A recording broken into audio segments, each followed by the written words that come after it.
Namo tassa bhagavato arahato samma sambuddhassa.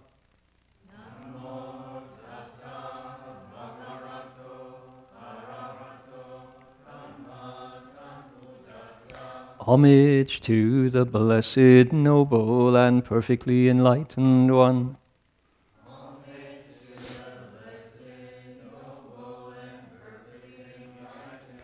Nammo saranto sucedoye olahuri samyao samputoshe.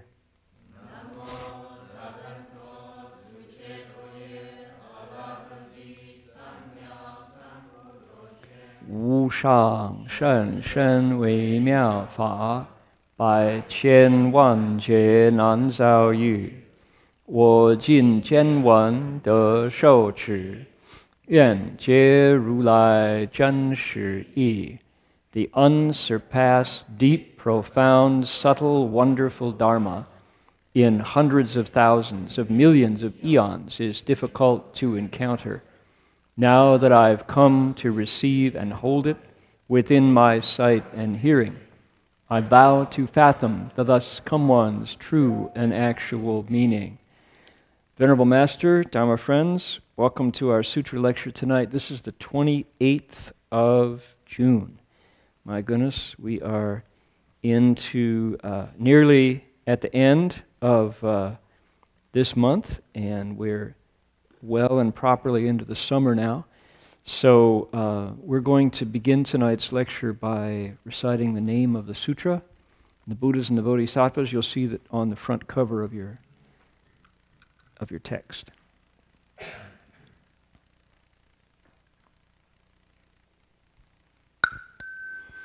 Namo Tafang Guang Fu Hua Yen Ji Hua Yen Hai Wei Bo Pu Sa. Namo Tafang Hua Yen Ji Hua Yen Hai Wei Bo Pu Sa.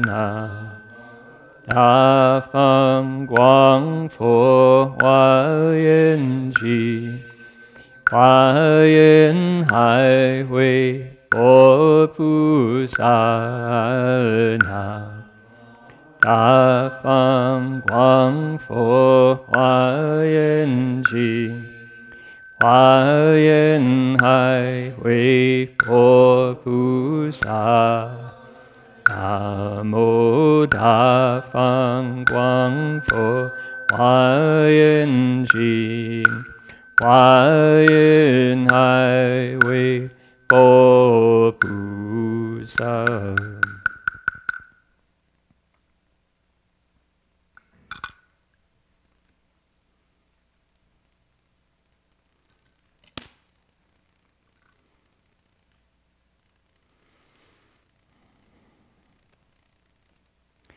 Please turn in your text to page 62 and 63.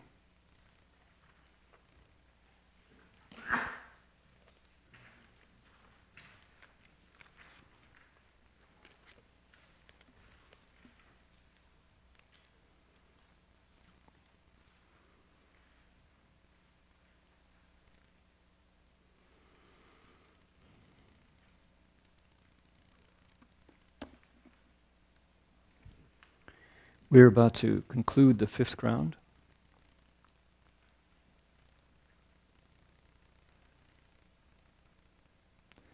Okay, I'll give you a line and you give it back.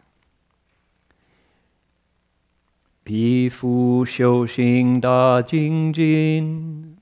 Bi fu xiu xing da jing. Ji shi gong yang qian yi fo. De ding dong cha yi fu ran. Yuan li so zuo guo yu shi.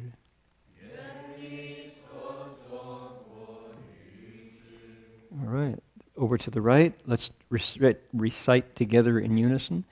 Having further cultivated with enormous vigor, he then makes offerings to thousands of kotis of Buddhas, obtains that many samadhis, and quakes that many kshetras.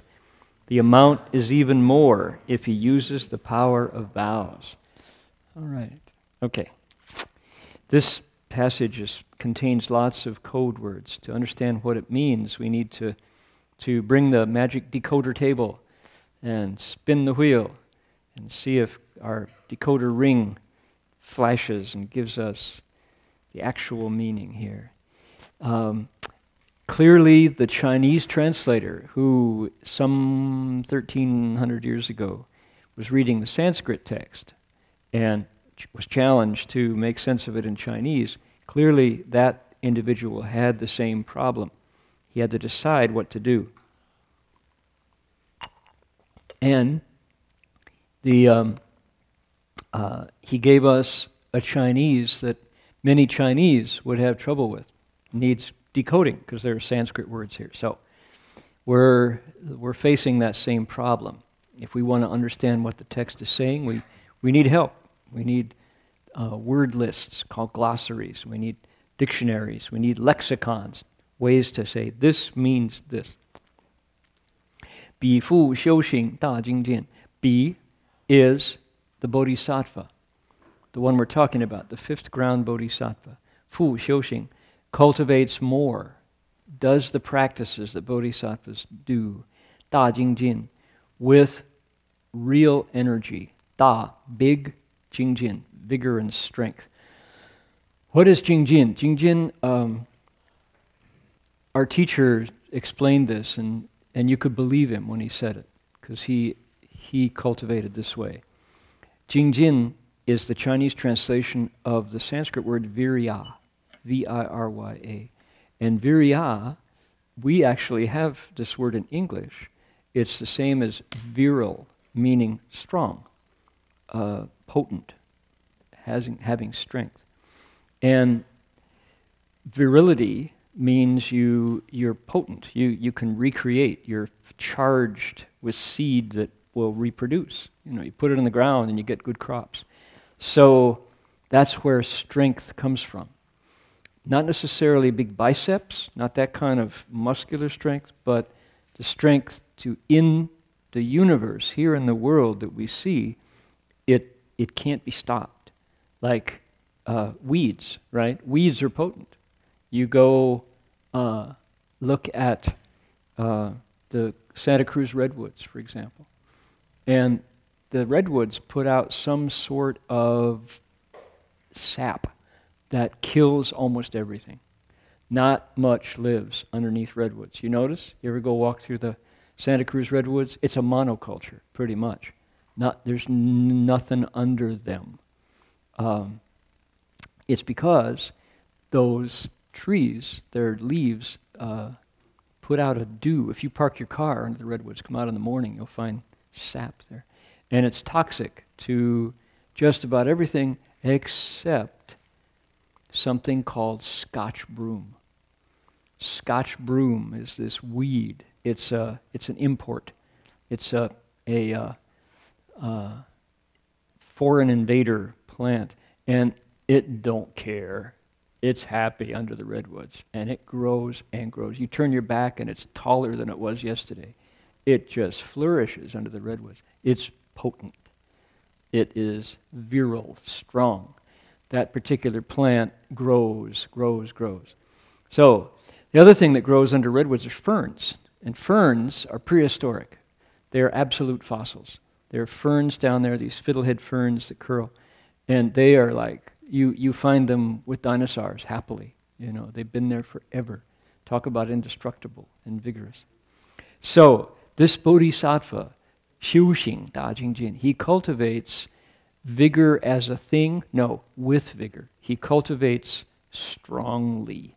Meaning what? What does that mean to us? It means get up and do your meditation in the morning. And you don't feel like it, and you get up and you do your meditation in the morning. And you're kind of moody and you'd rather not, and you get up and do your meditation in the morning.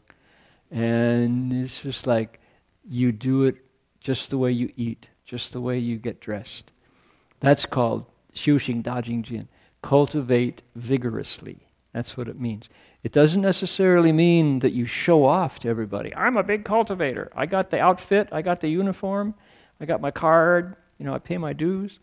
No, it means that you continue, you persist. As the I Ching says, perseverance furthers. That's vigor. You do it despite the vicissitudes of your day. You're out there making your practice a priority for you. That's 大精进, vigor. 济时供养千依佛. So we could use as the Bodhisattva cultivates with real energy, with real strength, 济时, at that time, at the time he does that, 供养千依佛, he makes offerings, she makes offerings to 1,000, 10 million. That E is a debated numeral. How many is an E? We're not quite sure. It's 10 million, it's a billion. People have different opinions of what that is. How many zeros? But he makes offerings to Qian Yifo, lots and lots of Buddhas. Okay. Last week I talked about the stone Buddha heads that were found on the sidewalk in Santa Cruz by Robin, the artist. And we identified them as donors. So when Buddhist temples were being built, it was the practice that you made images of the donors of the temple, the people who forked over the cash to build the place. You would make an image of them too, and it would be smaller than the Buddha images, smaller than the Bodhisattvas, and it would not be on the same altar as them, but it would be there. And they have less spiritual adornments, less sacred adornments, but there they would be. And I think that's what those images were. So when, as I mentioned, I did a talk about this last week, which is how surprising it is to discover giving to be mentioned so many times in Buddhist sutras. Why is this gongyang, this giving of offerings, brought forward so much? And I think the answer is because, as the sutra says, giving is the primary practice cultivated by every Buddha. You give first. This is how you open your practice. It's psychoactive. It operates in the mind. When you are generous, it makes a change in your neurochemistry, I think. And it also goes against the grain of the acquisitive, materialist culture that we have, where the person who dies with the most stuff wins, right? In our materialist world, in our consumer society, if you got the most stuff, or the newest stuff, or the latest, you're the one. You win. Taiwan. In Taiwan, the common culture for women is about mingpai, name brands. Mingpai. They say, there's a cliche, mingpai from head to toe. The person wears, Jimmy Choo shoes, carries a Hermes handbag, and wears Prada outfit, and wears Guerlain perfume, and has, jewelry from Cartier. And everyone, the people who are in this game, take one look and they know how much it costs. And the total is. And they look at each other from the shoes up and down. And that's how you establish status, is the person who has the most stuff wins. And for sure it's a competition. It's a way of showing your value. Now, that's contemporary Taiwan, but I know in traditional cultures, the richest husband puts all his gold on his wife. And the wife shows up and she's just jewelry, and that shows on the husband. So the wife is like carrying his wealth. She's a display horse for his strength, you know, his value. So there we go, you know. It's part of being a human. It's not unique to Taiwan. It's not unique to tribal culture, traditional culture. It's what we do. When you get into the really, really, really wealthy echelons, it flips around again.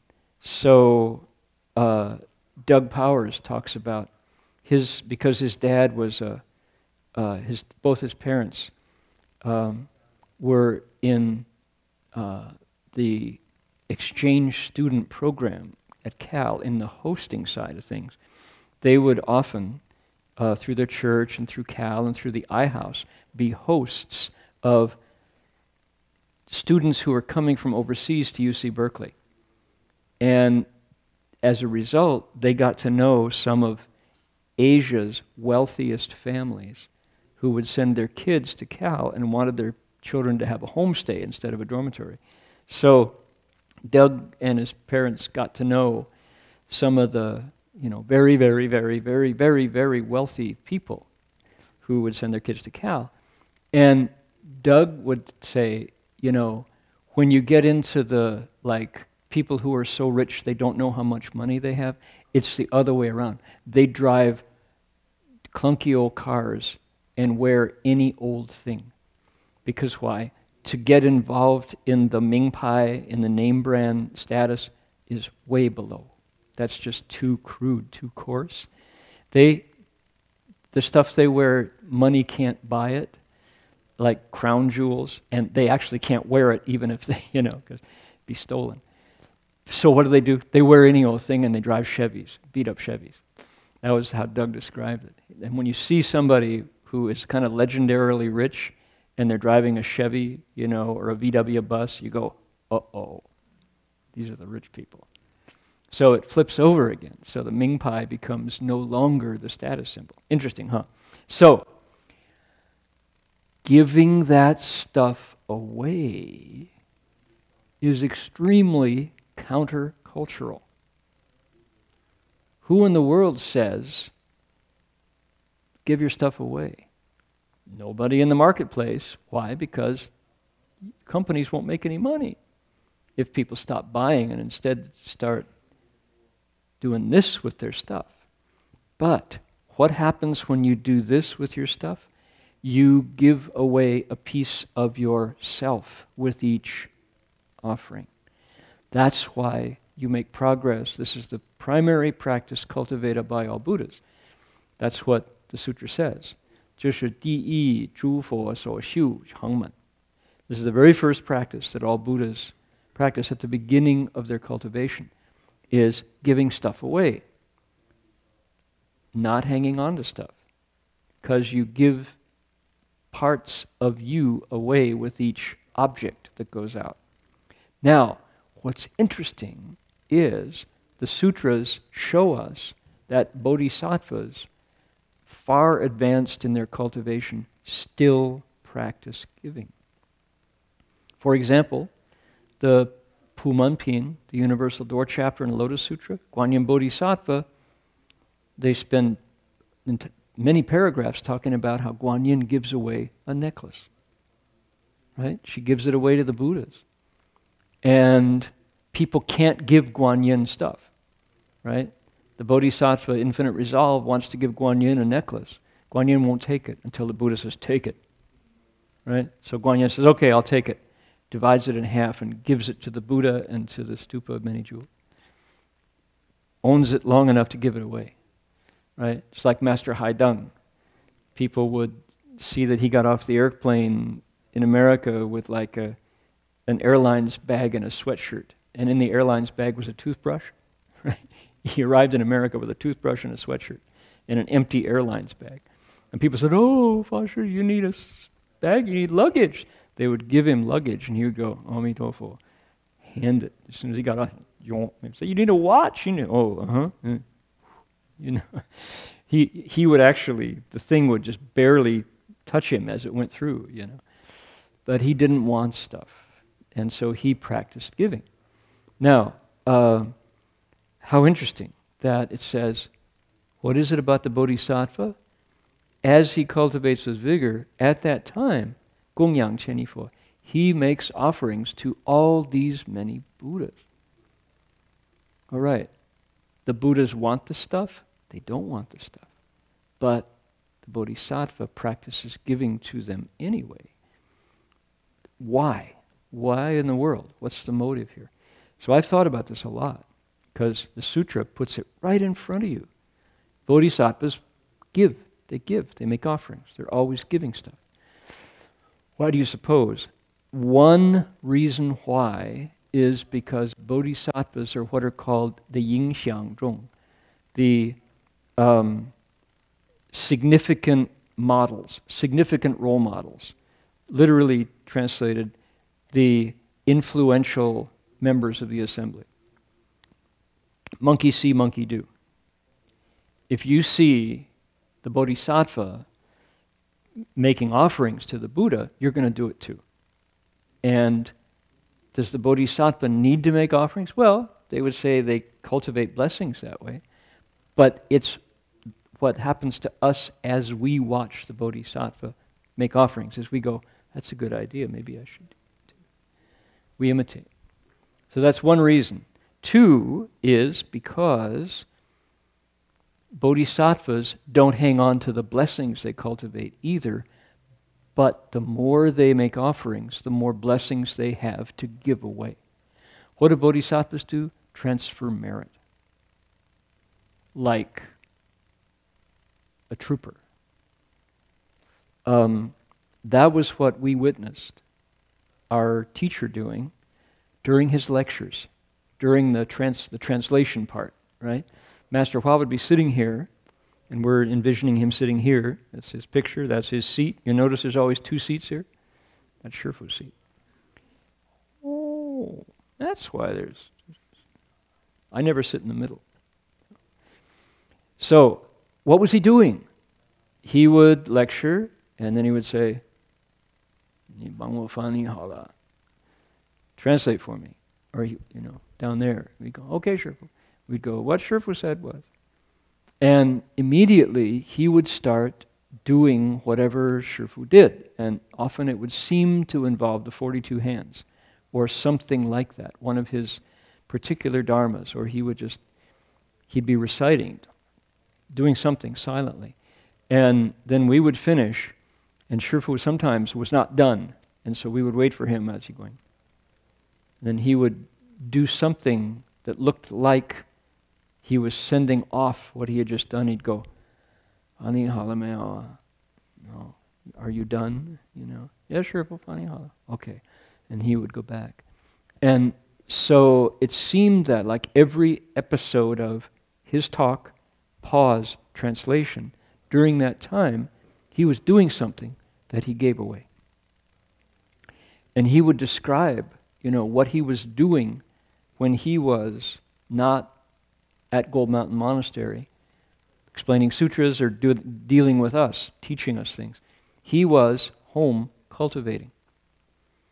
And at one point, interestingly enough, he said that the 10,000 Buddha images that he made, that sit in the 10,000 Buddhas hall, he said this to Marty and myself, to Bhikshu Heng Chao. He said, what do you think I was doing all the time you were bowing? He said, the teacher can't let his students get ahead of him.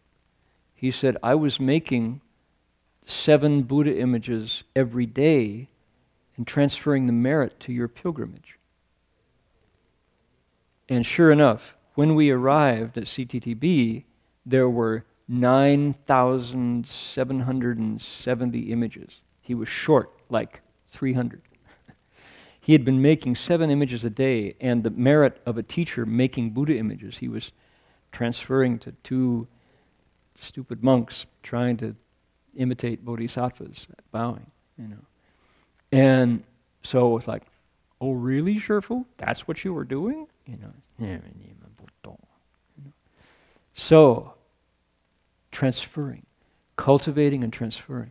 The more they cultivate, the more they can transfer. The more they can transfer, the more they can help people who are in need of help. So what was he doing when he was transferring that merit? You'd have to have Shifu's Jingjie to know. But it seemed like he was sending out all that good stuff, giving, practicing giving to help people. Giving by transference. Okay, does that make sense to people about giving by transference? How does that work? You all know about that? That's like giving Dharma. It's invisible, but it's real. Every time, we will do it tonight at 9 o'clock. We go, may every living being, or yan yi ci gong de. That's an opportunity to take your mind and use it like a radio beacon and send out this goodness to others with the wish that, and you fill it in. That's giving. That's gongyang. Right? It's the second kind of giving. The 10 Transferences chapter always describes over and over and over. Tomorrow night I'll be at CTDB talking about it. The Bodhisattva cultivates, does something, and then cultivates the second time, which is giving the Dharma away. So it's a two-step process. First you get merit and virtue, then you give it away. That's what I see. And it's all these kinds of giving. Our third vow by Samantabhadra, in the 10 vows, is all about giving. It describes how the Bodhisattva gives away flowers and incense and lamps and robes and monasteries and music and oil for lamps, candles, bedding, medicine, food. All those things the Bodhisattva gives away. Those are appropriate offerings. They're all harmless. Nothing died in order to get those, to make those available. They can be very beautiful. They say devas are the best givers of things like lamps and candles and flowers, because they have access to flowers that we don't have. So they give mandarava flowers, and they give, mani flowers, and things that they're semi-legendary. You can imagine they might have existed at some point, but they're not. You can't point, they're not in a biological handbook or a zoological handbook. So, that's what offering is about. How interesting, right? This is something to look into, because it's front and center in the middle of what bodhisattvas do. Okay, are you interested in offerings? Probably way too much. We have people who come here every day of the week to offer food to the monks. Boy, are we grateful for that, because we live on it. That's how we survive. So people practice offering to the Sangha. Here he's offering to the Buddha. The Buddha ate every day, had to feed his body, and people would make offerings to the Buddha of food. Here, Bhante, please take this food. Okay, so that's code language for this entire activity called offerings. De ding dong cha yi fu ran. De ding, getting samadhi. Dong cha, shaken up worlds, is also the same. Oh boy. So entering samadhi, that means meditation that goes to stillness and purity. And dong cha, making earthquakes. Making the earthquake, quaking the worlds. What's that about? Well, I have to dig into the lore. This is not my experience. But they all say, the ancients say, that when somebody is liberated from birth and death, the earth quakes in 6 ways. Now, if I were a good traditional Mahayana disciple, I would list the 6 ways and tell you it is this way. It is thus. Just thus it is. Somebody challenged me. Oh yeah? How do you know? Well, it says so right here. It says so. Buddha says, you know.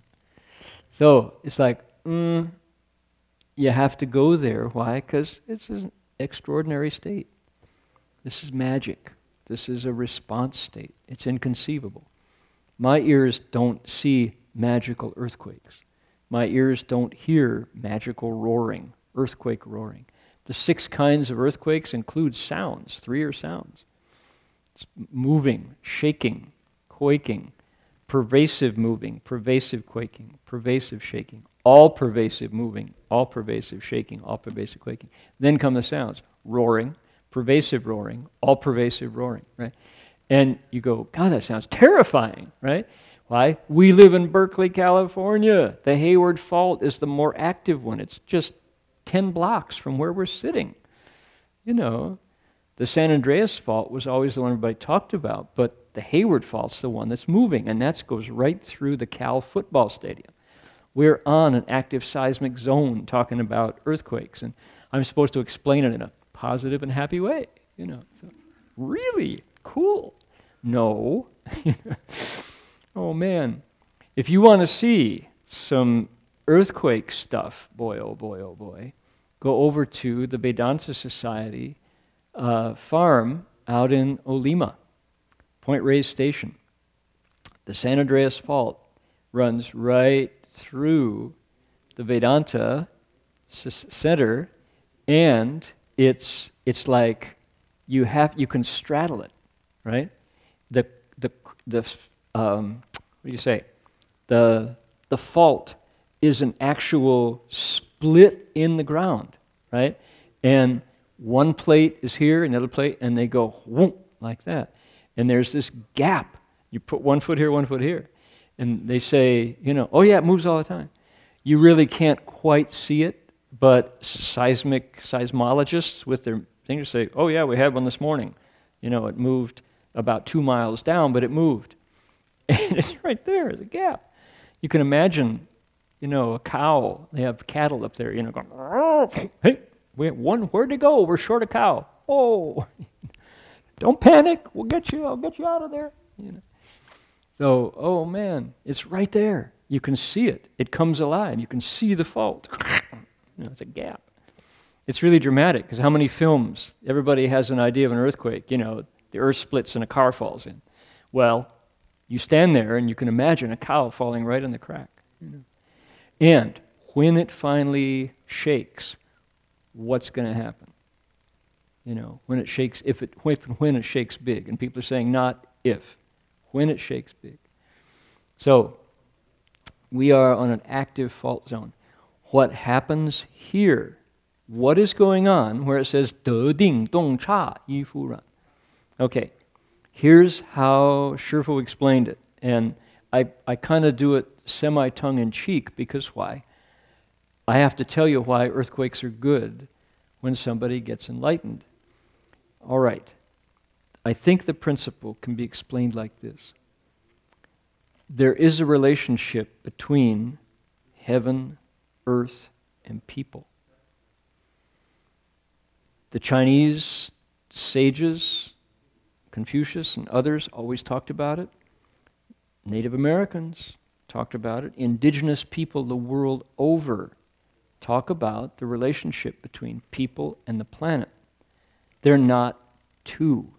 They would say, we're foolish to think there was ever any split between people, nature, and the space around us. They're one. We are it, right? That if you don't believe it, wait a while, and when we die, we go right back into it. It's kind of like the ocean puts up a wave, and then the wave goes back into the ocean. Where'd the wave go? No, nowhere. It's just the water, only you call it a wave. You give it a name, it's just and then hits the beach. It's just water. All right? People are just earth. We are earth. Heaven is what? Tian, well, heaven is not the right word to use. Sky, closer. The air, closer. The absence of stuff, space. We have abundant space. That's pretty close. That stuff. So the immaterial, the non-material, the material, and this expression of it, which is a lot of electricity condensed at once into our rapidly firing neurons. Those three things are connected. Okay, so what do you do with that connection? If what you do is put it out of balance as a human, too much fire, too much air, too much earth, too much water, or you connect them in a off-center way, what you get in the human is illness. You get sick and you perish. What you get in the earth is what we're seeing now. Inharmonious weather cycles, climate change, right? That's a result of being out of balance. So,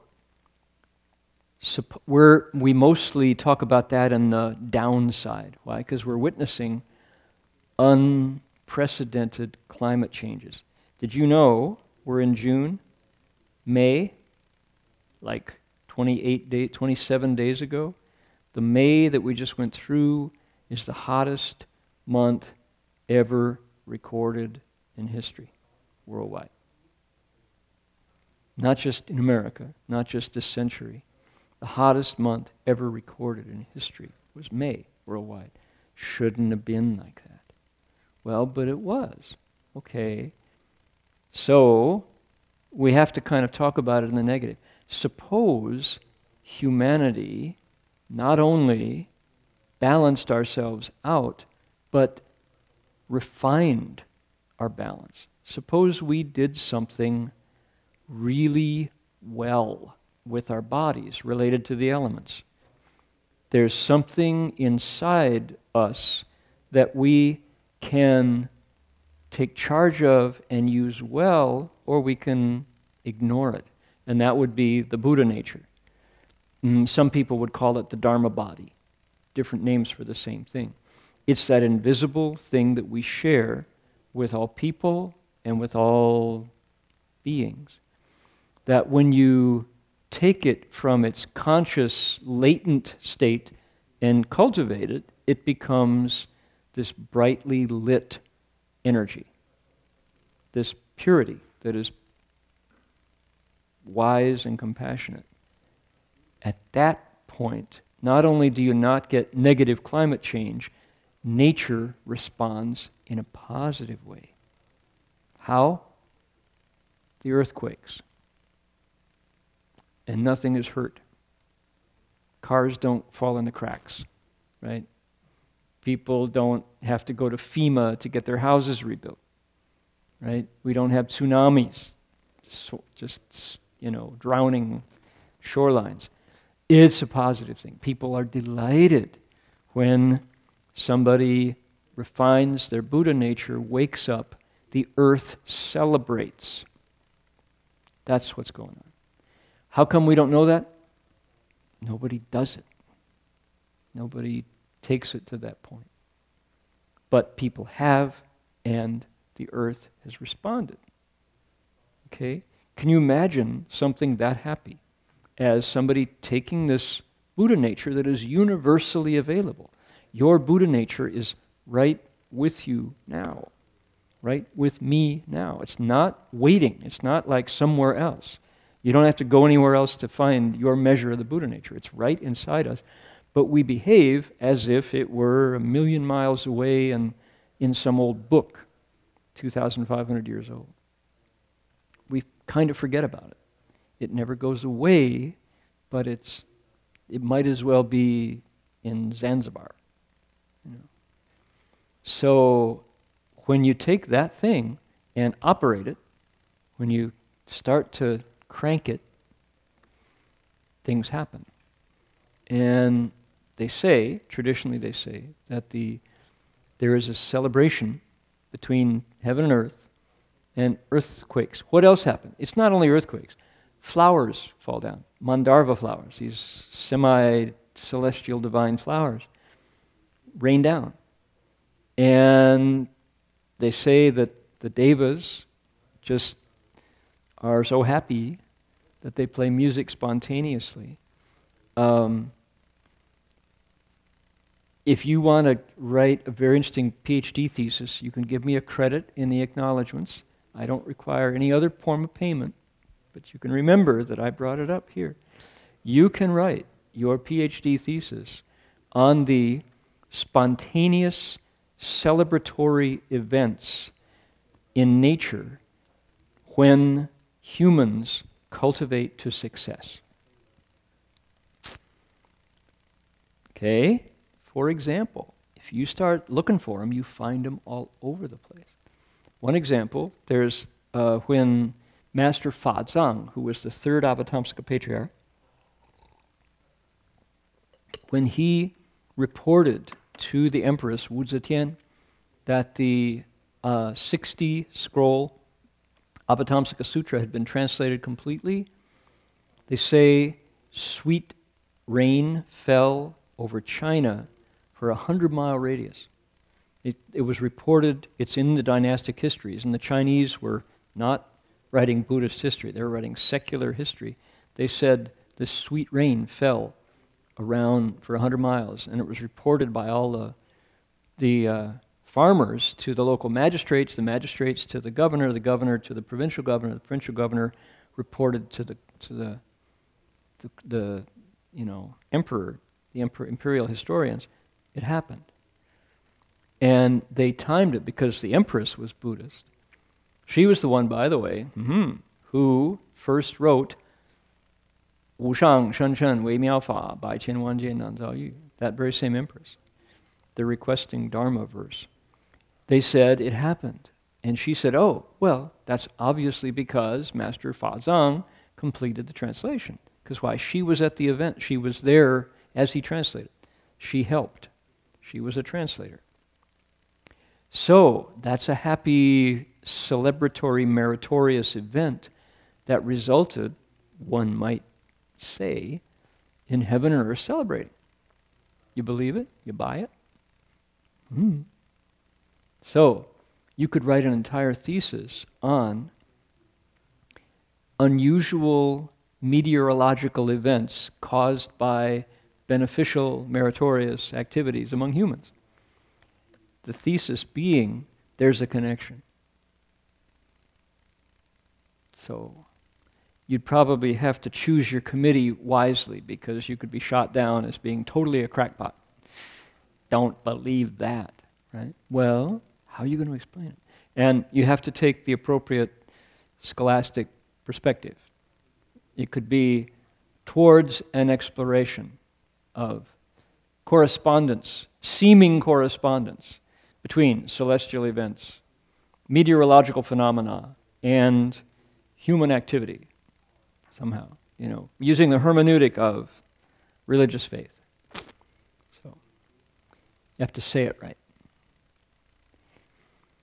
How interesting, right? Imagine if there was the connection, and it's only because people just don't. We don't. We don't think to operate that layer of causality called what? Sheng, the supreme virtue. Sheng Gongde. The sutras will discuss that. The supreme merit and virtue. We don't mostly. We're even struggling with just regular Gongde, merit, doing good things. But when you actually put it together into this realm where once you start looking, you see it everywhere, but before you notice it, it's like it kind of never heard of it. It's this realm of goodness that the Buddha embodied totally. Kind of like an extra dimension that you don't think about, but once you discover it, wow, it's everywhere. So, 得定动刹一夫然. That's 2 words. That whole riff was on 动刹, shaking countries. What does it mean to shake a country? Well, it's a celebration that is spontaneous when a human creates enough goodness. Nature says yay. All right? And the opposite is true. When we take it out of balance enough, nature goes Ooh. And the ice caps melt. So, 愿力所作国语是. The amount is even more if he uses the power of vows. Huh. Okay, another code line. What's this about? This is, again, this is Buddha Dharma lore, L-O-R-E. This is in the body of knowledge that you have to, you kind of get it through, around the edges of listening to sutras and talking to cultivators. It has to do with the power of mind. It says, if somebody makes a vow to benefit others and transfer the merit, it gains in strength. Why? How come? 愿力所作国语比. The person increases their cultivation, their strength, and makes offerings to all these Buddhas, gets samadhis, and then succeeds and has natural responses of supreme merit. Why does it grow if the person does it with vows? It's because it passes through the filter of your Bodhi resolve.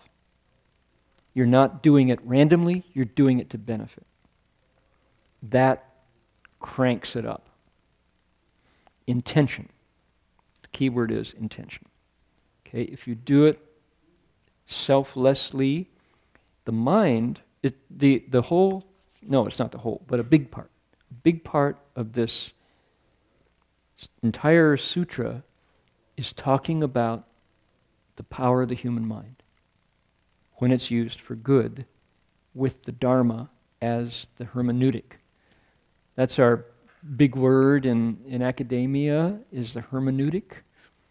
Hermeneutic means the method you use, how you approach it. And the Bodhisattva is approaching it through the hermeneutic of Dharma, which is to say these techniques, these lists of practices. There are 10 Bodhisattva paramitas. There are 4 Noble Truths. There are 12 links. These are all Dharma hermeneutics that the Bodhisattva is using. They're lenses. They're ways of looking.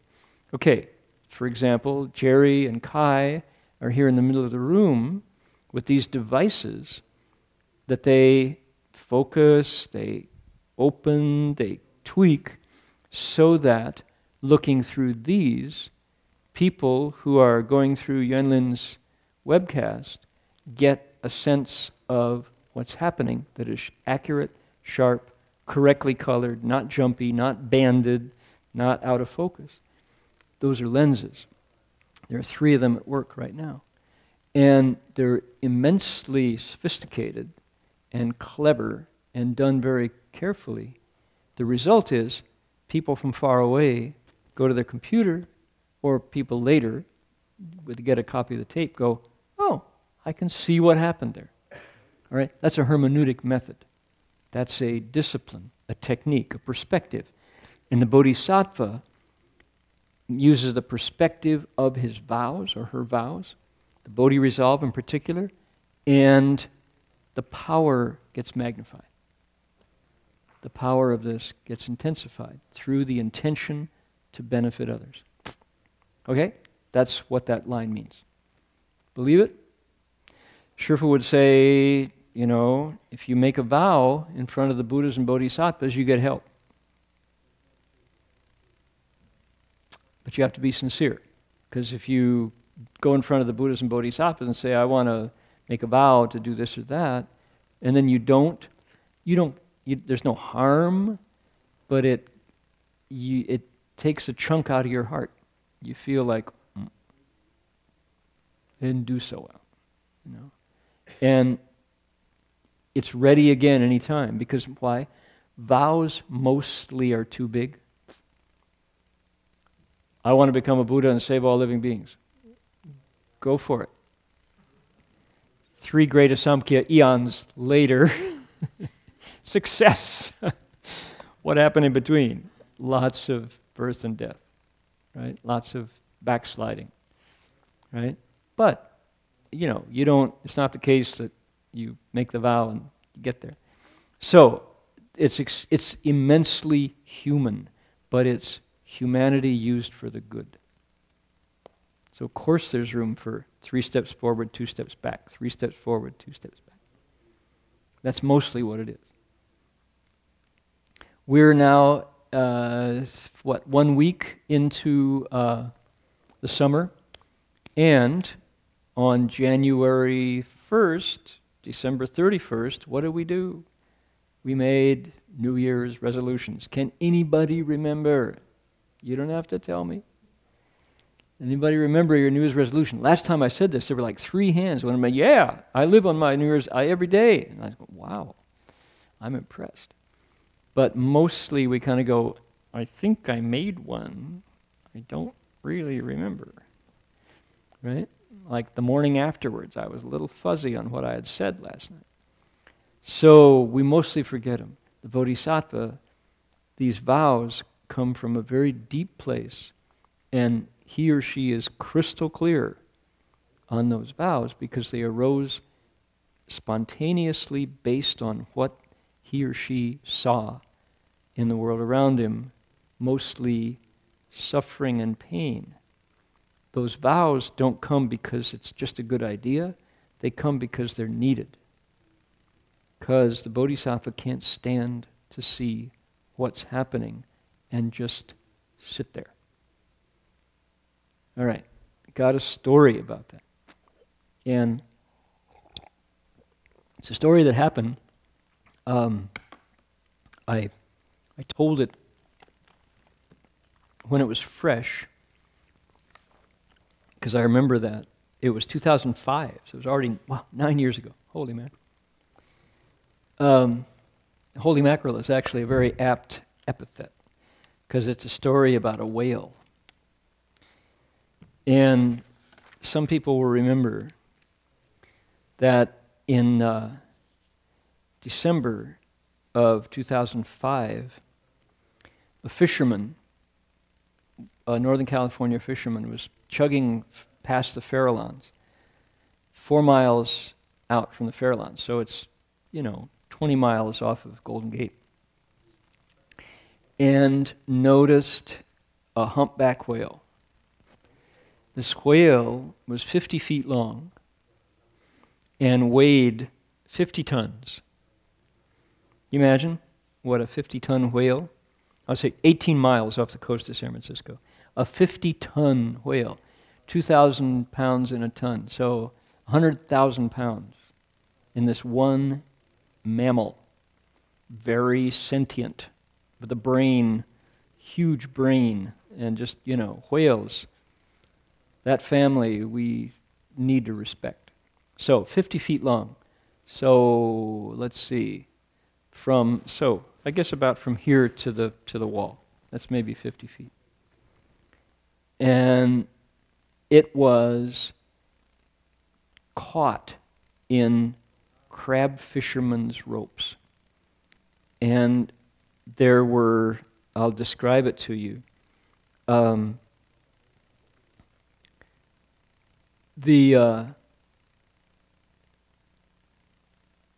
Somebody saw it and sent the message to a whale watching group that goes out there regularly, because this is the humpback whale highway. And the Marine Mammal Center in Marin County got the word and sent out a team of 6 divers. And they got there by 2:30 in the afternoon and took a look at the situation. And the team members kind of looked at each other, because the only way they were going to free this whale was to jump in the water and start to cut the ropes. Because the ropes, what kind of ropes? There were 20 ropes around this whale. The ropes are 240 feet long. They have weights every 60 feet on the ropes. And they were wrapped 4 times around the tail of the whale. They were around the back, the left front flipper, and there was a line in the whale's mouth. And these are strong ropes, and they were already cutting into the blubber of the whale. And they were cinched so tight, 12 crab traps, each trap is 90 pounds in weight, hung off the whale, and the combined weight was pulling him downward. And whales breathe, right? They breathe through the blowhole in their back, and he had to struggle to stay up to breathe. And he was getting tired. They'd been struggling and struggling. And they saw that if they did nothing, this giant mammal was going to die, going to drown out there. So a guy named, the diver who told the story most was a guy named James Mosquito, Moskito. So the mosquito and the whale, right? James Mosquito. He's a diver, and he's also someone who goes out to give people an experience of meeting marine animals. They go in cages. They put the people in the cages, and then they go under, and you can see the great white sharks and stuff. So, okay, so James Mosquito and 3 other divers jumped overboard with their hooked knives, which are able to cut these ropes and cut the traps away. 12 traps. Took an hour to cut, and they knew that this whale could go one time and they would all die. Because this thing, if it moves, suddenly you're gone. They said the whale stood super still in the water, and the divers, and these are athletic men, these are rough guys, right, who can go into December Pacific Ocean, and they said the whale was putting off a vibration. And the vibration drew you in. It was such a welcoming feeling, a high energy field. And Mosquito says, there's a strange kind of vibration coming off the whale. When I was cutting through the line around the mouth, its eye was there winking at me, watching me, he says. It was an epic moment in my life. Now that eye is as big as, the organ there. Just giant, as big as the bell. We have our bell right there. That's a whale's eye, watching you, winking at you like that. And so they cut the whale free, and when the whale realized it was free, it began swimming in circles, according to the rescuers. And it swam to each one of the 4 divers, one by one, and bumped it, nuzzled it, got up close to it, and kind of rubbed its head, and then swam to the next one in turn, one by one, swimming around them. And James Mosquito said, it seemed kind of affectionate, like a dog that was happy to see you, kind of wagging its giant tail, He said, I never felt threatened in the presence of this whale. It was an amazing, unbelievable experience, he said. And this article goes on to talk about how originally in the North Pacific there were 15,000 whales estimated. Now there are fewer than 1,000. And it hasn't turned around. They haven't gone back from endangered. And the whale experts say, well, it would be nice to think that the whale was thanking its rescuers. Of course, nobody really knows what was on its mind. And the guy from Pacific Marine Rescue said, from the Marine Mammal Center, said, you don't want to anthropomorphize too much. You don't want to give human feelings to the animals too much. But the whale was doing little dives, and the guys were rubbing shoulders with it. I don't know for sure what it was thinking, but it's something that I will always remember. It was just too cool, he said, to have this huge mammal thanking them and swimming circles around them before it went away. So, if you see that Buddha nature, that realm, as a place where we usually don't go, but when we do, you discover that it operates in amazing ways. then these sutras come alive.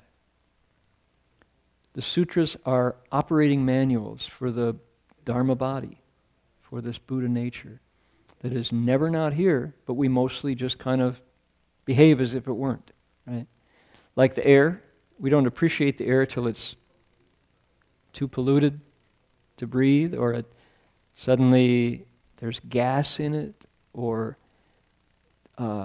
where we can't breathe it, right?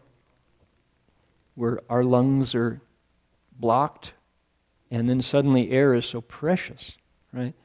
But it's here all the time, and we kind of just take it for granted. Well, the Buddha nature is the same. Okay, next one. Here we go. 如是地无难胜地，人中最上真实道。我以种种方便力，为诸佛子宣说经。Employing numerous powers of expedient, skill, and means for Buddhist disciples, I've explained these states, the true and actual path among people, the most supreme, which are those of the fifth ground, that of difficult conduct.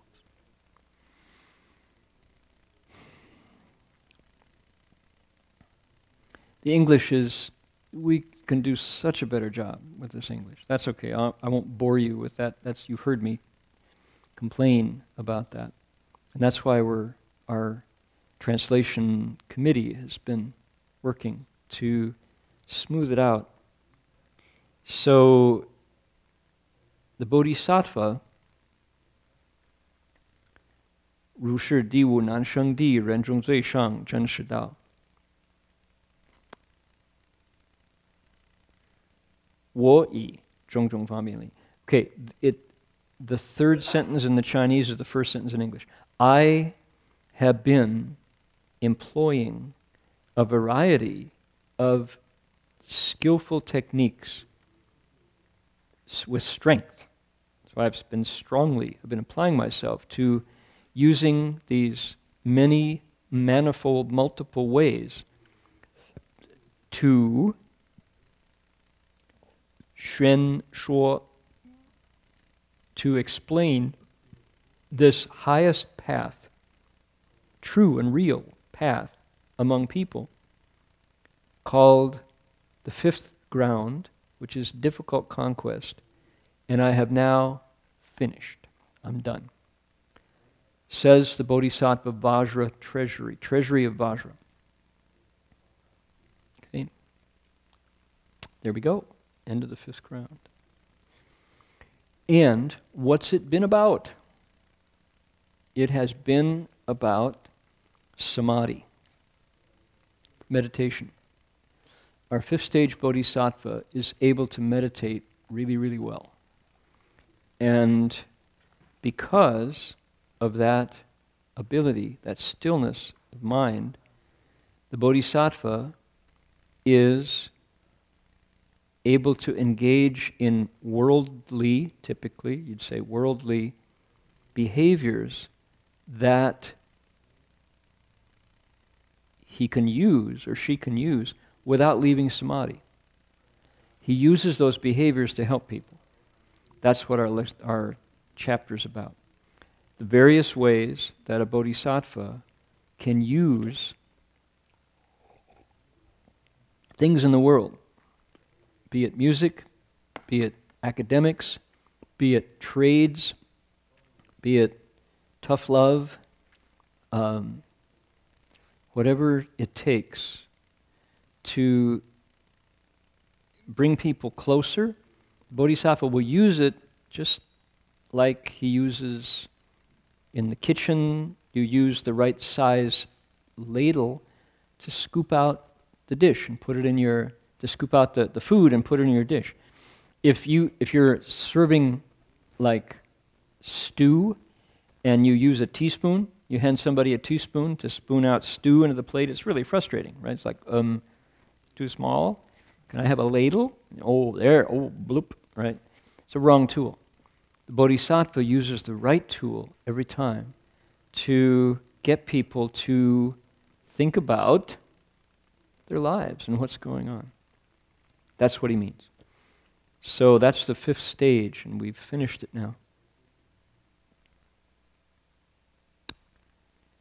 And I was, today at lunch I talked about going up to Buddha Root Farm, which we'll be doing next Sunday. Not tomorrow, but the following Sunday. And how it's one of the, in my year, it's the most concentrated teaching that I do. There's lots of chances to talk to people about Dharma. So I pay attention to what I teach. And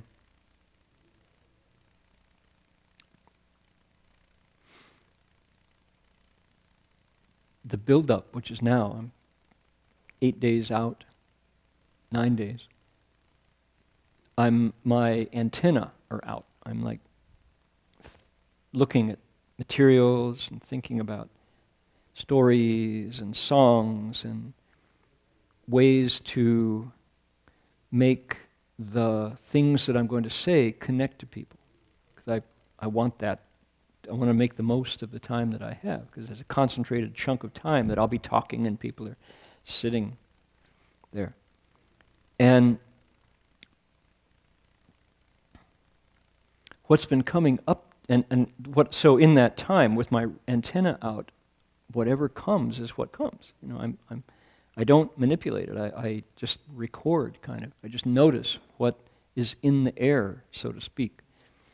And what has been coming to me more and more and more and more since I was in Singapore, since I was in Australia, and now just in Jin Chuanshi and I were just in Georgia, then we were in Maryland, and now we're back in Berkeley, is what I'm watching is how is Master Hua's project going?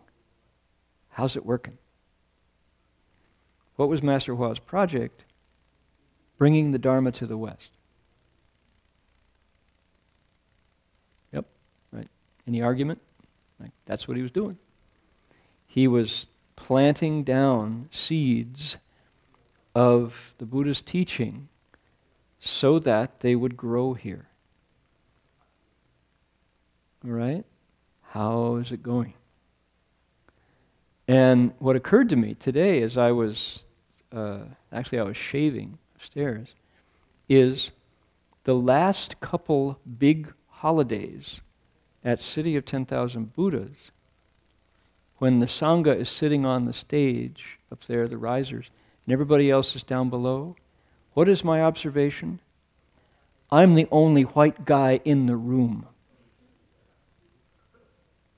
If Heng Lai is there, there are 2 of us. How are we doing? No slam on anybody else. I mean, it's wonderful that there's 1,000 people there. Half of them are Vietnamese and half of them are Asian, usually Chinese of some form, you know. Some ABCs. Very totally American, wearing a Chinese face. Right? So, but, you know, I mean, what am I doing there? Why am I there? Why don't I just, you know, go down the road to where I belong? I obviously don't belong there. But why am I sitting in that front seat? Why am I the one who talks? Get real. You know. So my conclusion is, we're not doing very well on Shifu's project. I mean, when I'm not there, there's Jin Gongshi, the former Craig Casson, and there's Heng Shun, who's not even a monk. You know. So, what's going on? And over there's Heng Liang. And if you catch the right month, Heng Sure might be there. There's 2. You know. And there's Jin Roshi. There's 3. We're doing good. We just tripled. So, okay, I don't want to dramatize it too much. what did Shifu say to us? He said, get this straight. I am not bringing Chinese Buddhism here. If I wanted to teach Buddhism to Asian folks, I would have stayed in Asia. Right? I mean, that's what he said. Really dramatic. He said, we are not carrying over traditional stereotypes, he said. Beginning with not wearing the precept sash. That one we're not carrying over here. Not offering red envelopes. That one we are, let's see, let me get my negatives here. We are not carrying over the stereotype of handing monks money in red envelopes. Why do you hand money to monks in red envelopes? What's the monk going to do with it? Want him to fall faster? Hand him money. You know, why not hand him a six-pack of Coors Light while you're at it? You know, what's he going to do with the money? You know, get real. It's like, that's a very funny custom. He said, what else? He said, we are not following the Chinese Buddhist custom of eating at all times of the day and night. Monks who eat 3-4 meals plus snacks.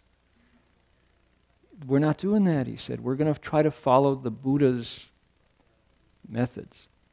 That's what I'm bringing. I'm not bringing Chinese Buddhism over. We're taking that baggage and setting it down. Now, why was Shifu being so critical of Chinese Buddhism? It's not that he's being so critical of Chinese Buddhism.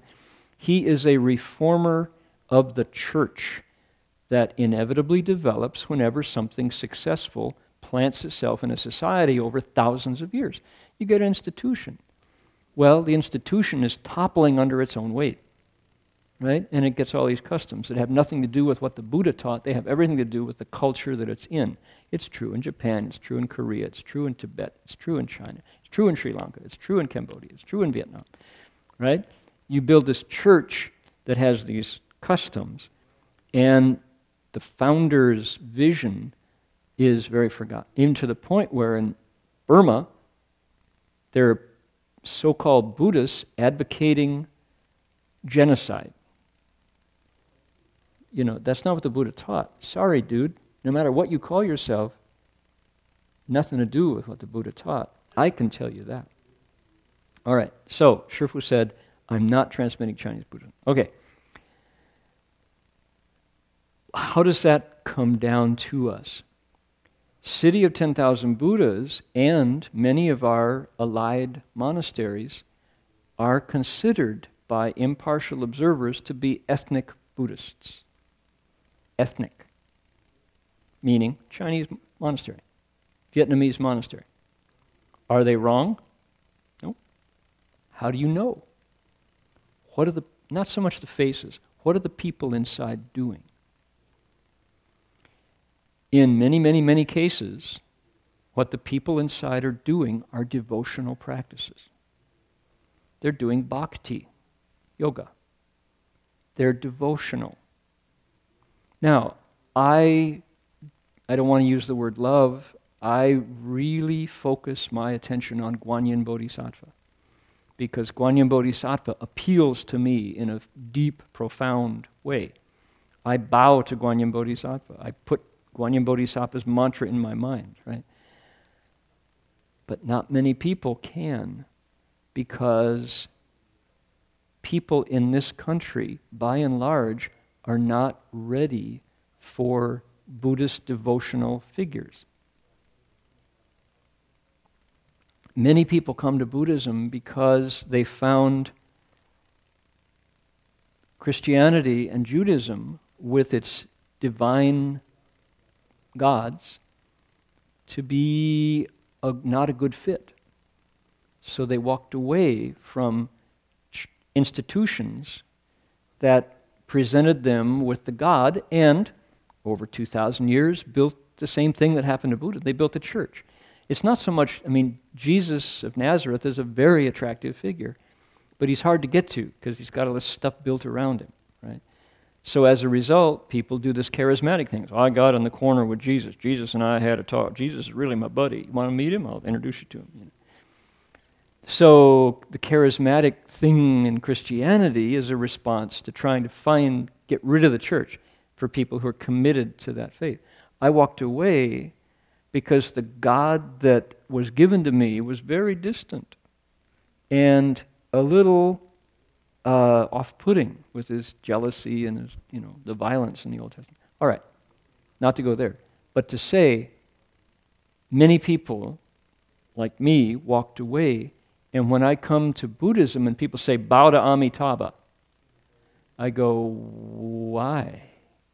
It's not what I want to do. I want to look into my mind and figure out what the Dharma means as I apply it to what I recognize are my bad habits and faults, and change those and see if I can uncover my Buddha nature. Amitabha? And here's the monastery going, Amitabha, Amitabha, Amitabha, Amitabha, Amitabha, Amitabha, Amitabha. You go, ooh, thank you, I don't want that. That race to the end, the last 5 minutes, turns me off. And I have to say. And maybe that's my fault. I'm not there yet. But I think the fact that I'm all alone in the 10,000 Buddhist hall tomorrow night, in terms of ethnicity, it's not working real well. Because it's devotional. What is it? Not expedient. Not the right medicine. The Bodhisattva uses all these expedient methods to teach the Dharma in a way that people can approach. We're not doing what Shifu taught us to do, what he showed us, what he instructed us to do, which was meditate a lot. Go out and engage. Change your habits and faults. Talk about the Dharma. Think it through. Discuss it. Ask questions. Investigate the Buddha's voice in the sutras.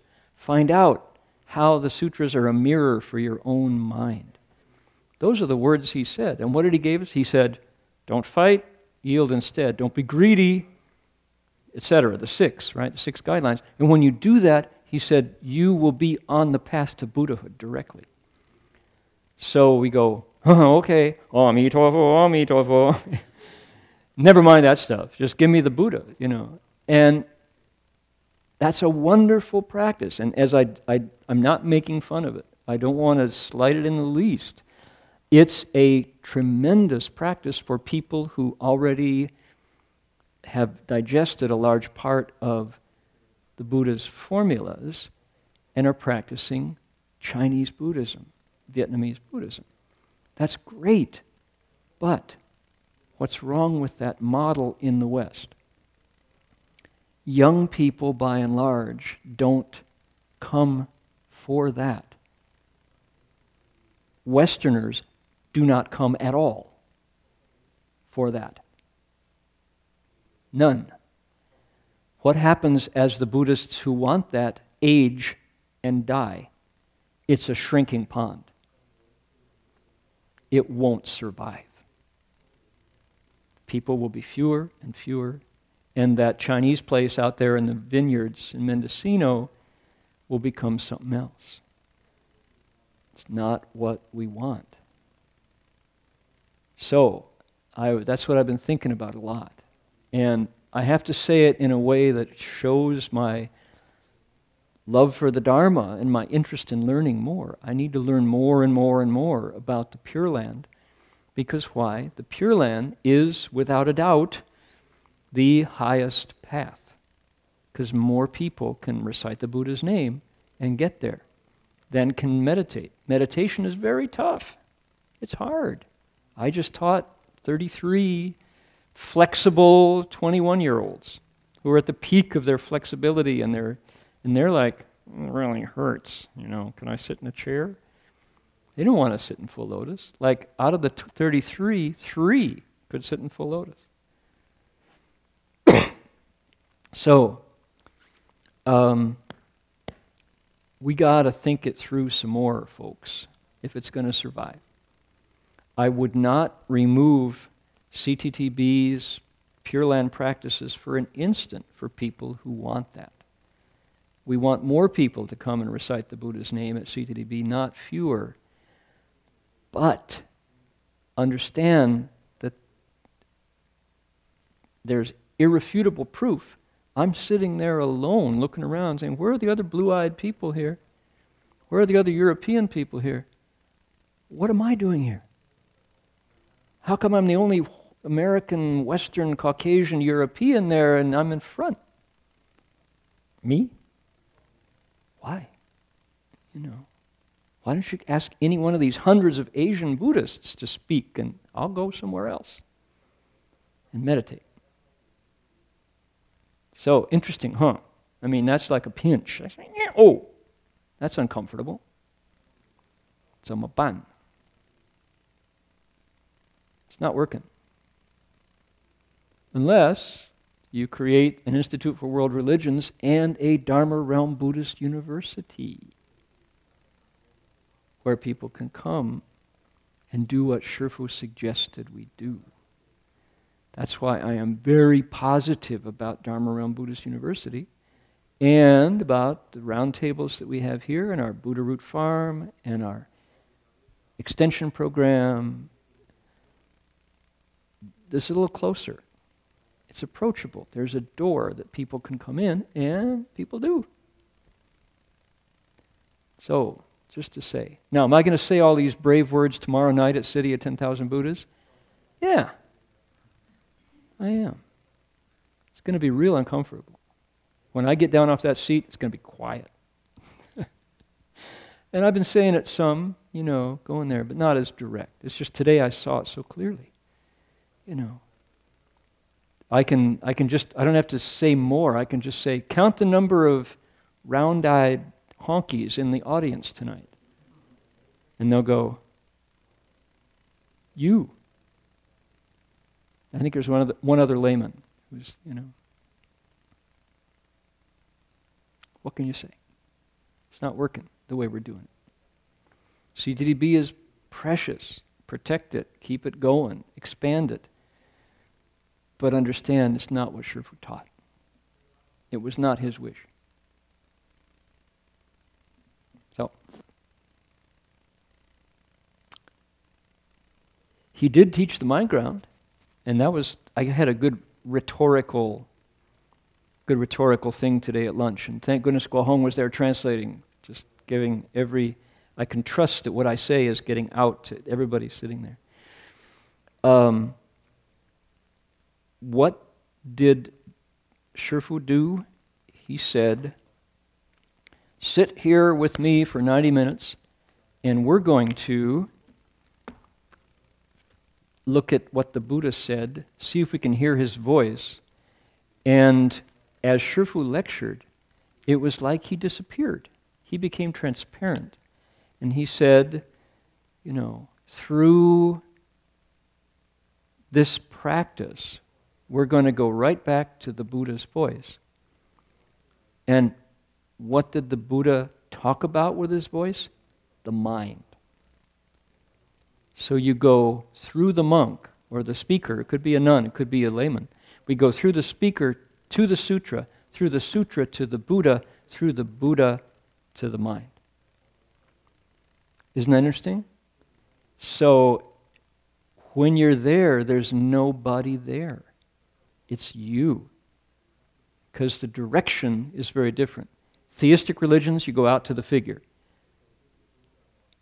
Non-theistic, not atheistic, not polytheistic, non-theistic, religions that don't give you that theos, you come back to where you started, which is the mind. And there, we're equal. No different. So, interesting. That's what I've been thinking about. And in Buddha Root Farm, this time, at our retreat, we're going to talk about the 6 guidelines, the specific items that Shifu gave us, as places to cultivate. And the thing, I had another realization today, which was that sometimes the six guidelines, this is this rubric, this is this name that Shifu gave us, sometimes the people don't get it right away in practice. How do you do it? How do you make it work? And I realized that if you don't have enough stillness to know what's on your mind, it's not going to make any sense. If you can't tell when a greedy thought comes up, because why? Too much noise? Too much desire? Do it now? You know, any cognitive dissonance results in violence. You know, any frustration, you strike, boom, then it makes no sense. When you get enough stillness that you see fighting thoughts, greedy thoughts, seeking, then it's like, whoa, I get it. Now this all makes sense to me, right? But you have to have enough essential stillness to be able to tell what's on your mind before this starts to work. It's just like, what's it the same as? It's the same as the Huatou, right? This meditative technique that Shifu gave us. What he would say that our school's Dharma door, Can Huatou, looking into this meditation topic. It doesn't work until you have enough stillness to watch your thoughts. Once you do, then it comes alive. Wow-ee.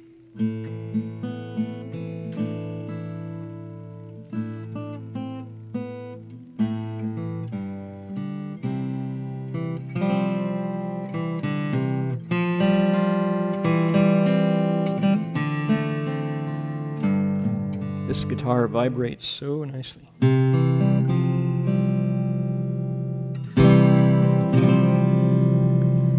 So we will now transfer the merit and invite everybody.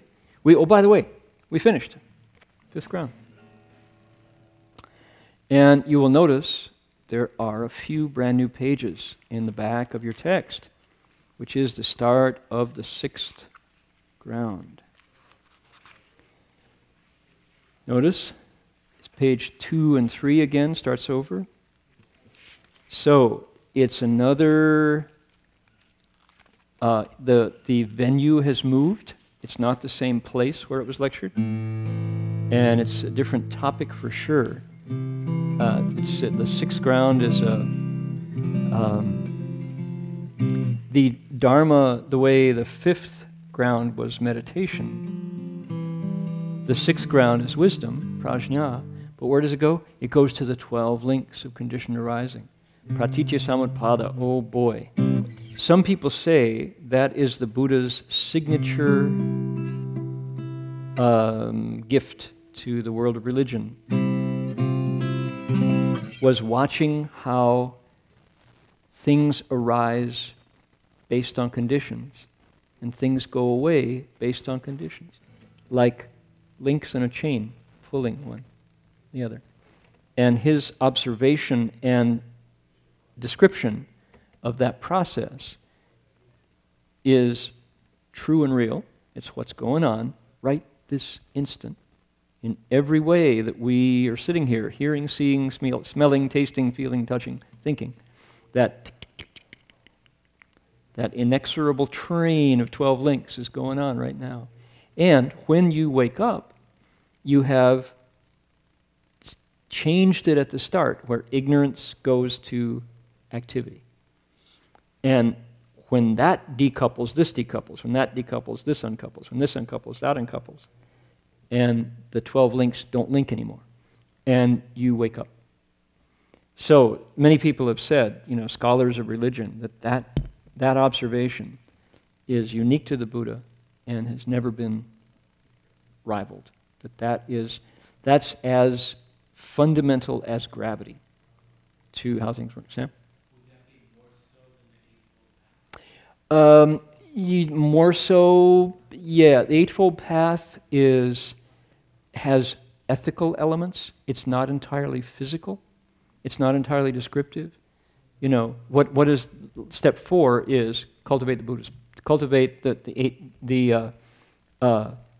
if you can accomplish the Buddhist path. And what is the Buddhist path? It's 8 things. Okay? So that's the 4th noble truth, is the Eightfold Path. There's an aspect of that is what is right view, what is, right speech. So the 12 links is physics. It's metaphysics. but it's precise description of what's going on now. You know. So it's different again. Oops. Did I just lose my mic? I think I did. Maybe our battery got out.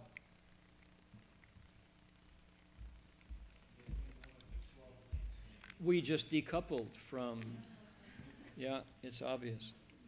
When ignorance is finished, then actions are finished. When the battery is dead, then the speech is over. Unless Yuan Lin comes to the rescue. That's there, right there in the sutras, it says. Okay, shall we transfer the merit? Please make a wish and send out that goodness.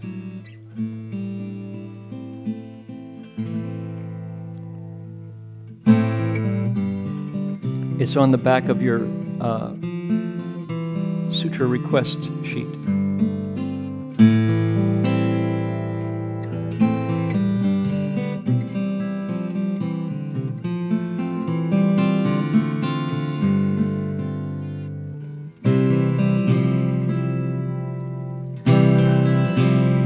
May every living being, our minds as one and radiant with light, share the fruits of peace with hearts of goodness, luminous and bright. If people hear and see how hands and hearts can finally begin unity, may their minds awake to great compassion, wisdom, and to joy. May kindness find reward, may all who sorrow leave their grief and pain.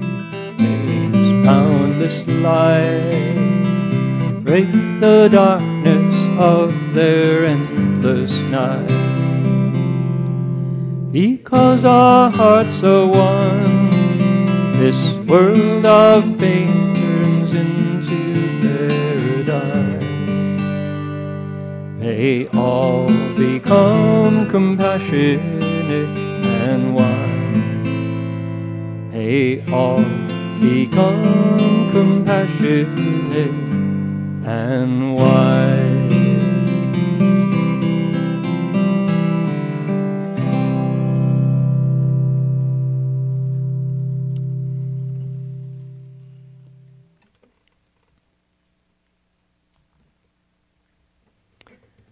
I didn't leave any time for questions or comments. Anybody want to ask or talk or discuss any of the things that came up tonight? Any of these ideas?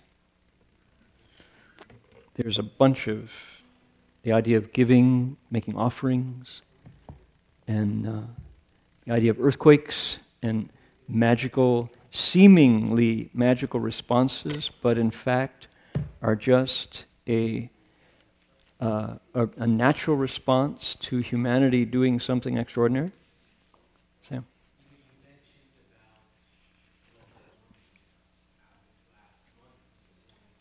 Yeah. You also mentioned a good point about how when we do good things for the earth, we get good things.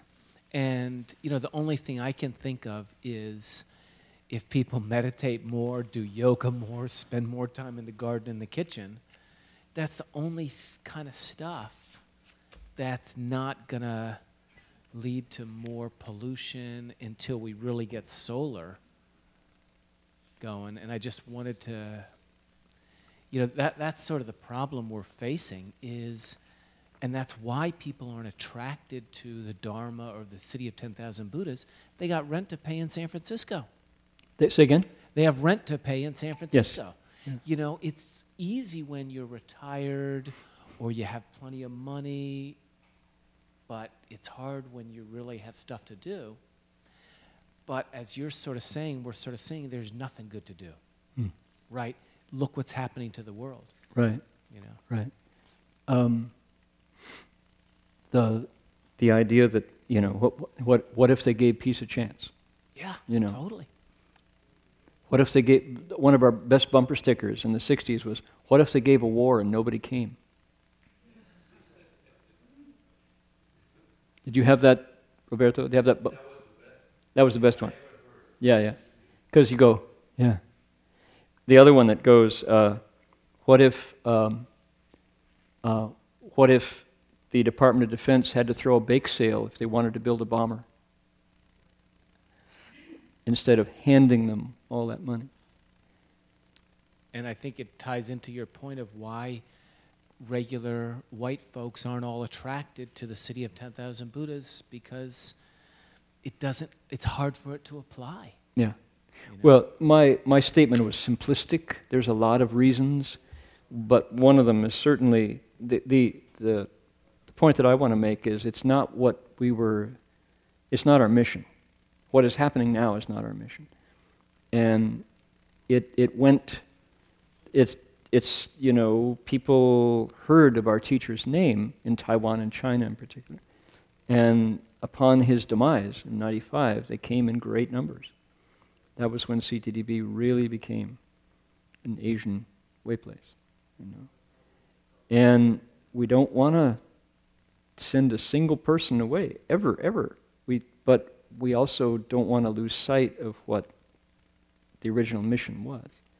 Because if it's only Asian, it's going to shrink and go away, you know, as this generation ages. So. And I guess my question is, what can we do to, you know, make the world not always be the warmest May of the year or of the ever? Okay, here's one. And Sam, this is, I know, I mean, that's, you are, what do they call it? The interlocutor. You're asking on behalf of everybody. I know you know the answer to these.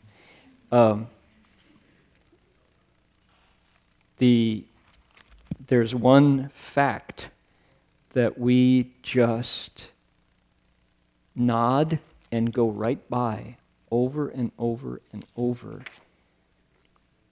And it has, I'll be talking about this at Buddha Root Farm, is that nothing dies voluntarily.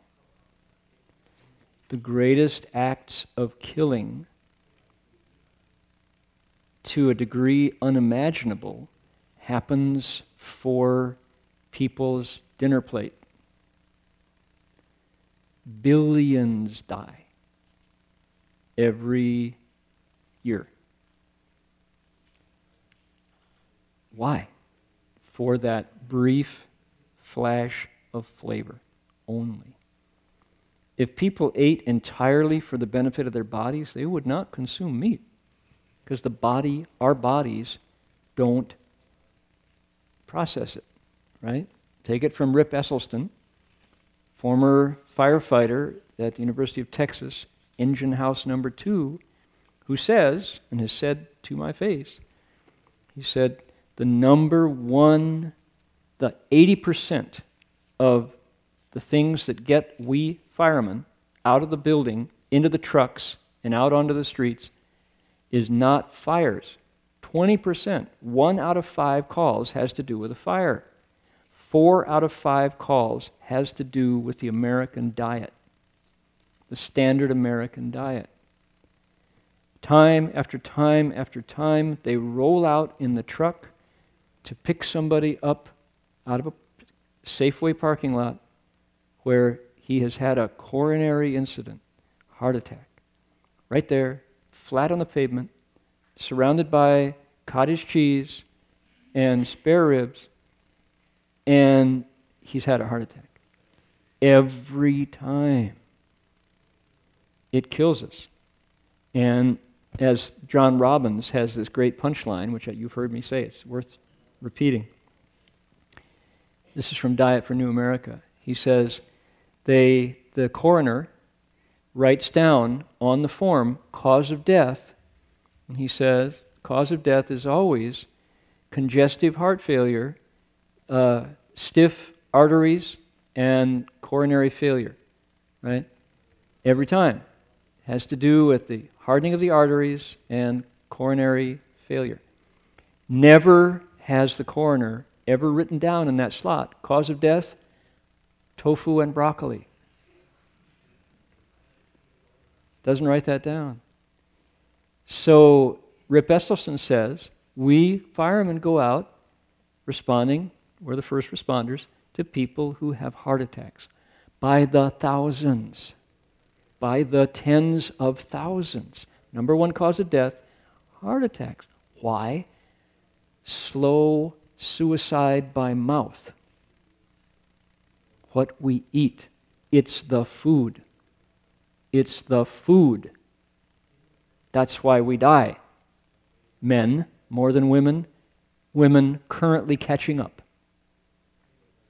The statistics say that women dying of coronary heart incidents is catching up now. It's the American diet. And okay, so that's the medical side. What I was talking about, the thing that we don't pay attention to, we just kind of go, yeah, that's how it is. Nothing dies by choice. Nothing with four legs, or fur, or feathers, or fins dies voluntarily. They die in violence. They die in fear. And we go, that's how it is. Okay, meanwhile, let's see. The Dow Jones today was up 3 points. And it's getting a lot hotter these days, you know.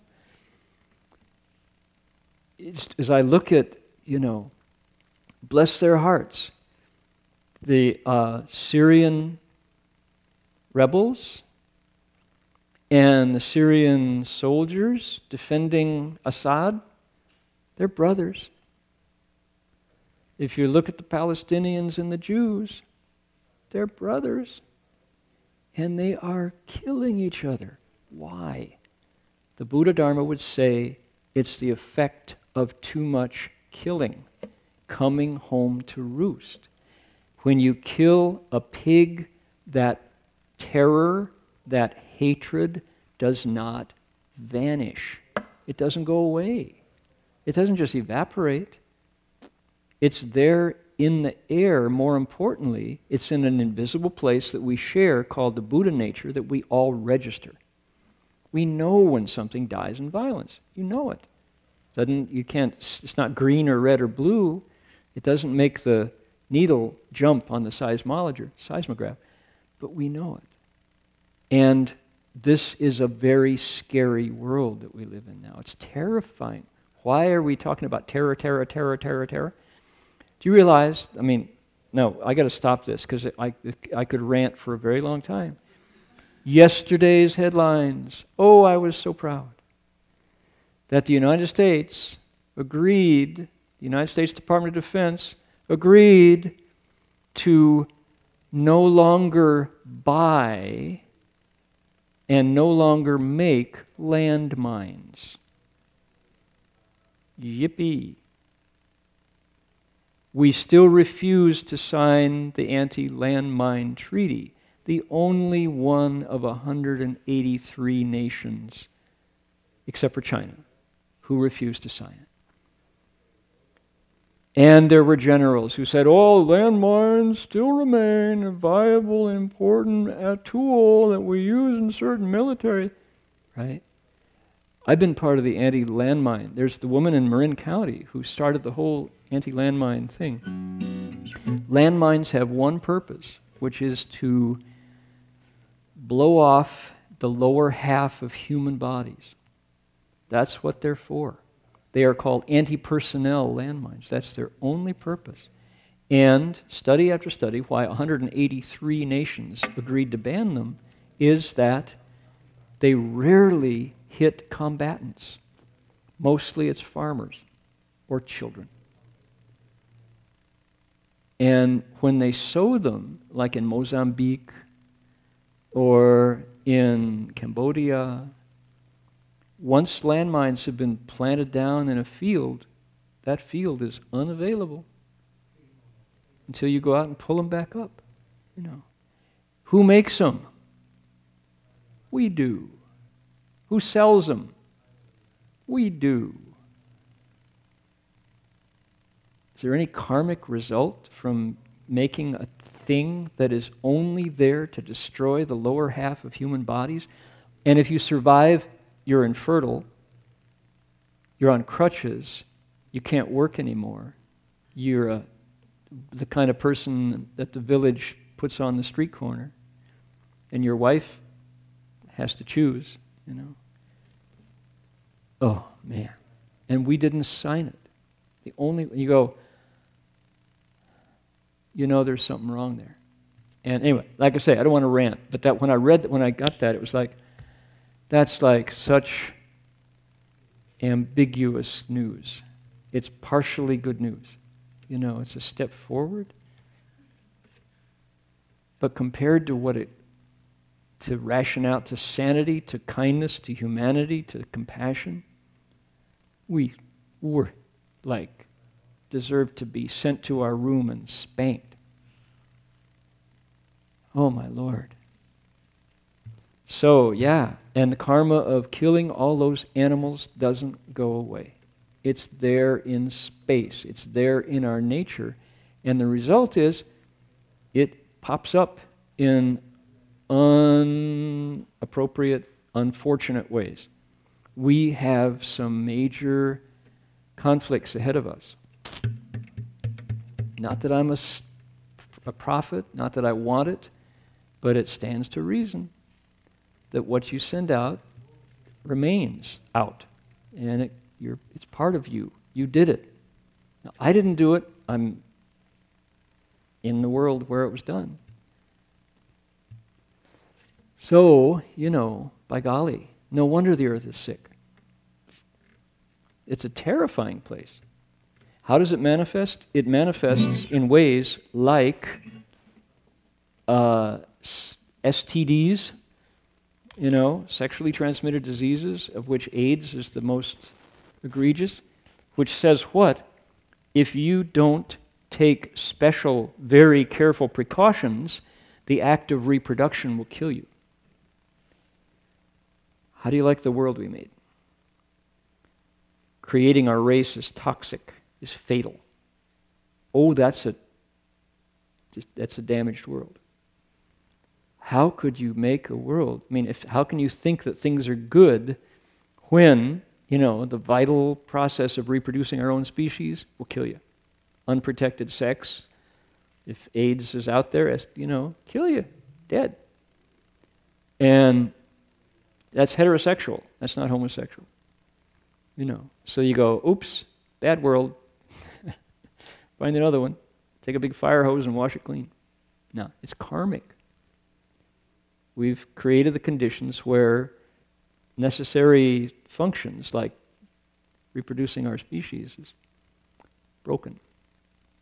All right, you didn't need me to tell you all this tonight. Why did you come here? I came to hear Buddhism. What are you talking about? All right. So, the last two meetings, we heard from Angela and we heard from Heng Sure about Dharma Buddhist University, and I hope people gave it some thought, and we're starting to get the word out. You kind of have to hear it 3 or 4 times before you go, oh, she's actually talking, that's actually Surefood, yeah, You know, kind of it's like a little bit of a blur at the first couple times. So we're going to invite Angela back and Heng Sure and others to talk more about the university as we get going, because it's the real thing. It's the real deal. It's where the Buddha Dharma that is going to take root lives and flourishes.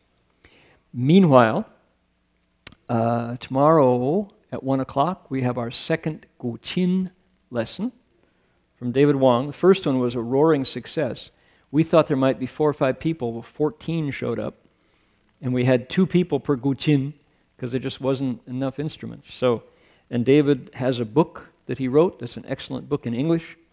And Guqin has come to the West. And he's a good teacher, effective, plays very beautifully. So anybody who wants to come and learn about a 3,000-year-old instrument still in continuous play, come tomorrow at 1 o'clock. I think there's still It's not too late. He just taught us the Tiao, the Feng Yan. There it is. There it is. Forward, through the string. Forward. Not up, not down. Forward. Y'all got that much? Okay, that's lesson 1. So, Hong, Tao, how'd it go? You guys look tired. You look like you've earned. It was good. How many people? 1,000? How many? 93. Wowee. You want to give a summary of what you did? This is the second one in like 3 weeks. She needs a microphone. This is pretty exciting stuff. It's a 5-day summer institute for educators through the Greater Good Science Center. So we cover topics of, so there's 93 educators from over 15 countries, covering topics such as compassion, mindfulness, self-awareness, forgiveness, empathy, and how to incorporate that into the education setting. So whether you're a teacher or you're admin or faculty, just how to create a more positive learning environment so there's less teacher and faculty burnout, and then the students are able to become better citizens. So. Is California a great state or what? I mean, that's pretty rich stuff. Reading and writing and arithmetic taught to the tune of the hickory stick. What does that mean? If you don't learn your 3 R's, I'm going to whoop you. That's called pedagogy. Woohoo! Great, thanks for that. So, very neat. Yeah, and you guys ran the program. It's pretty exciting. Okay, all right. Any more announcements? Tomorrow noon, I guess. No, morning? When are you all leaving? Chinyang? 6:30 in the morning. Cars are heading up to Reedsport, Oregon, the North Fork of the Smith River, Buddha Root Farm. The work team's going up, carrying 115 zafus and food for all of us. So, safe drive. You get drowsy, pull over. I'm not going to tell you to go buy a Red Bull, but that's what I do. Works. Keeps you alert. If you're like, oh, not worth nodding out. So, all right. So we'll be back next Saturday and see you same time, same place. 识道之进，非道之退，在善而从，不善而改。If it's the Tao, advance. If it's not the Tao, retreat from it. Take what you heard that's good and put it into practice. What's not so good, change in yourself. See you next week.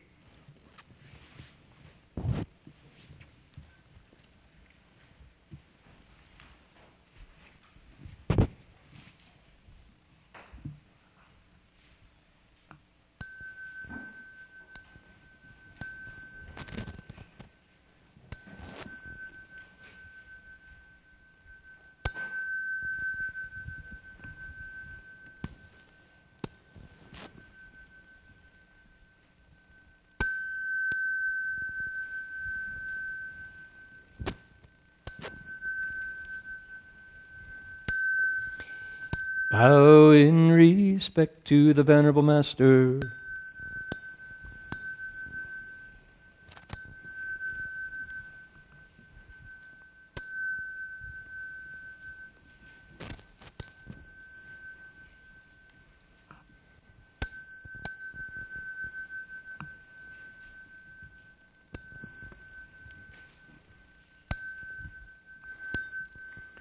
Namo Da Fang Guang Fo Hua Yen Jing Hua Yen Hai Fo Pu Shan